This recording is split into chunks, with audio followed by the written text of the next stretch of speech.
My name's David Bowden. I'm from Oklahoma City, Oklahoma. I'm 29 years old, coming up on that big 3-0, which is super exciting. I'm a spoken word poet and an author and preacher, and been doing that for almost a decade now. And I absolutely love having my art form be in the oratory arts. I just have a huge love and respect for how God has always used words to communicate His purposes, whether it was through creating the world through words or communicating through words. And so I'm glad to be part of that long theological lineage of orators and the power of words. So it's great to be a part of that.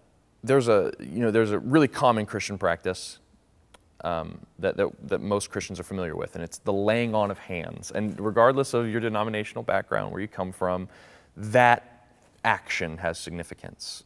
For some, it has very deep spiritual, Holy Spirit significance. For others, it's just the carnality of touching someone. And it's this, I'm here for you, I'm praying for you, my hands are on you. And it's a physical manifestation of a spiritual reality. And so that is I think, extended into the arts whenever we perform art in person. It's this thing that I'm there, the audience is there, and we create this moment together. I mean, there was even a famous pianist who created a piece, and I can't remember what the piece was called, but it was just how long the piece was the name of the piece. So like 4 minutes and 2 seconds. Someone out there probably knows what it is. And he literally just sat on the piano bench, and the coughs and sniffles and crickets and creaks of the bench, that was the art piece that was created, because he was highlighting this point that when we're together, we make art, and it's something that's alive, and it was one time.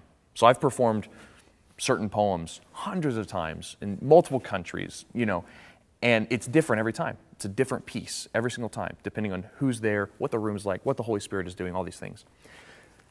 The internet, on the other hand, is so different. It's so different. It feels so permanent, and it also feels so impersonal.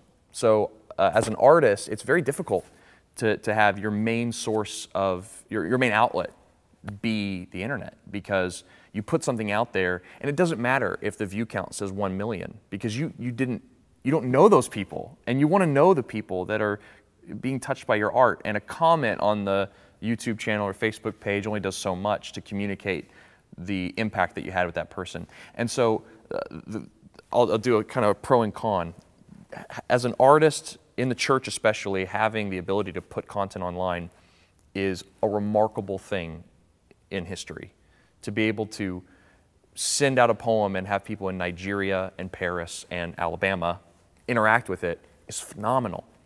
Not being able to sit down with them afterwards over a cup of coffee or at a merch table or something like that and look them in the eye and talk to them is hard as an artist, to not be able to actually see the impact that it's having, or to be in the room whenever it was played. And so it's a rare opportunity.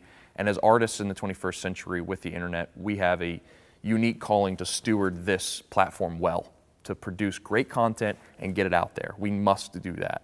But there's also just something about the live experience of doing poetry and creating art live that is just so unique that I'll never leave the road for that purpose. I'll never stop going and sharing live for that purpose. So I think there's a sweet marriage of the two that must take place for the Christian artist, at least personally speaking.